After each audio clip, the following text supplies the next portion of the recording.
book discussion, The House Across the Lake by Riley Sager. I think this is a disappointing book. It's a disappointing book because the story lets you down. It's predictable, and it's not in the sense that there is suspense here, but it's not. It's just not done in a very smart way. It's not done in a compelling way. You keep waiting for a twist that explains some of the author's choice, that explains the plot. The plot is kind of going nowhere. It reminds me of a bad booze, like you're drinking, and you just keep having more and more of a headache. So in that sense, it's very disappointing. However, I did finish the book. That's why I'm doing a review. I sometimes start books and then I'm not even doing the reviews. I just stop reading them. This one I read. So that's why I think I owe it to the author, and I want to discuss it, even though I wasn't happy about it. And let me just say, the big picture is that the plot is disappointing. You almost feel like the author is some vanity and self-importance is transpiring that it's not a literary choice. It's like you're exposed to a person that you don't want to be around, and it's not a good thing. It's not. I mean, you could say, well, that's great art, right? You were exposed to a feeling that you don't like, and the author was able to convey that. And I don't think this is one of those things.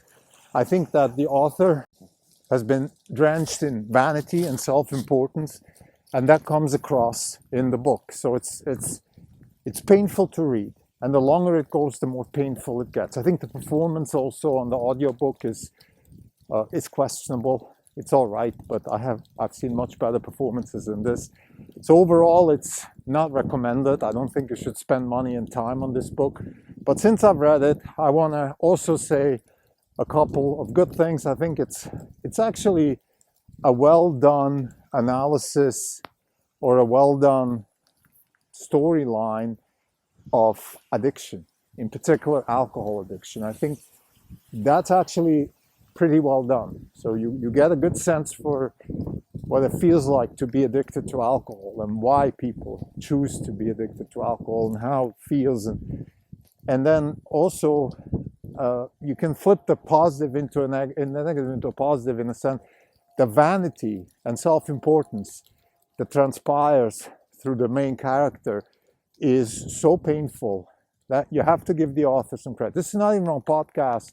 It's February 29, 2024. This is Krenzelko. For the day, the fund is up 40 basis points. The market is up 50 basis points. For the year, we are down 9.7%.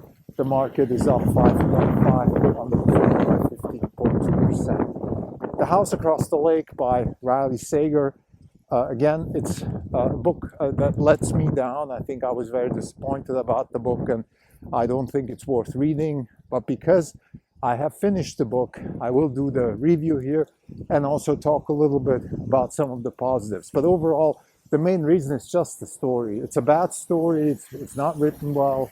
It has some inconsistencies in the plot. I mean, so basically, there's three things that I don't like about this plot. One is some of the things don't make sense. And I'm not even talking about there is certain supernatural stuff going on here. That's not the problem. I mean, I'm okay with that. It's just, in one part of the book, the character is shocked about a certain event, and then a little bit later, we realize that the character actually knows about the event.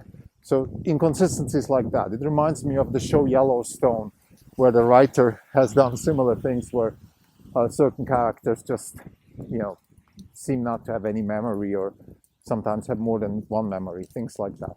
So that's one thing. The two other things that really are very painful. One is, again, it's the hero in the book. There's some sort of, maybe it's you know, an anti-hero or some, I don't know if it's supposed to be an anti-hero or a hero, but like you have this love-hate relationship that starts morphing into a real hate relationship.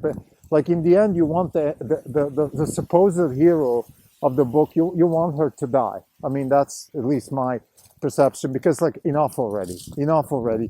How much more self-important and vain can you be? Go kill yourself. And then, you know, she wants to kill herself, and then she can't even do that. So it's a little bit, I don't know if this is maybe the author actually is, um, maybe the author is picking the right zeitgeist of wokeness, and you know, where we just, you know, have to deal with you know, self-important vanity and weakness and turn it into strength or something like that. Maybe that's what's going on here. I can't tell.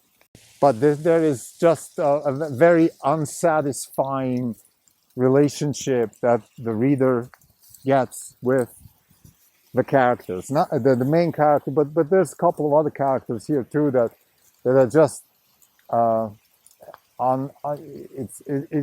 it's not well done. The character development is very shallow. This is like a B movie. Imagine you're drinking bad whiskey watching a B movie. This is how this book feels.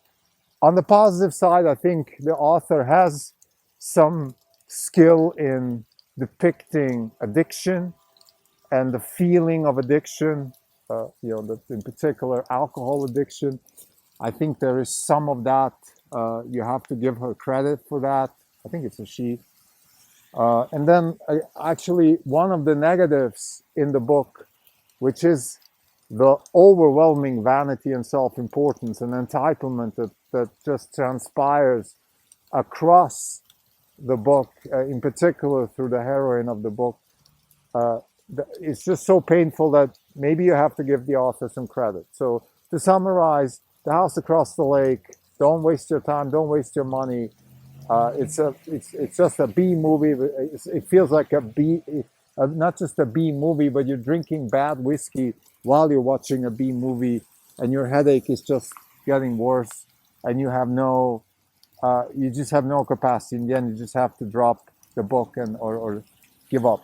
You can't possibly spend hours and hours going through an accumulation of shallow sentences that are actually accentuated with, like I said, with vanity and with self-importance. But there is a little bit of a skill in terms of the addiction. So if you have addiction in your family, if you have addiction problems yourself, then maybe it's worth peeking into the book, because I think it depicts really well how it feels to have addiction, in particular alcohol addiction. But this is just a small silver lining on an otherwise pretty shallow and you know, just gigantic waste of time. Thank you.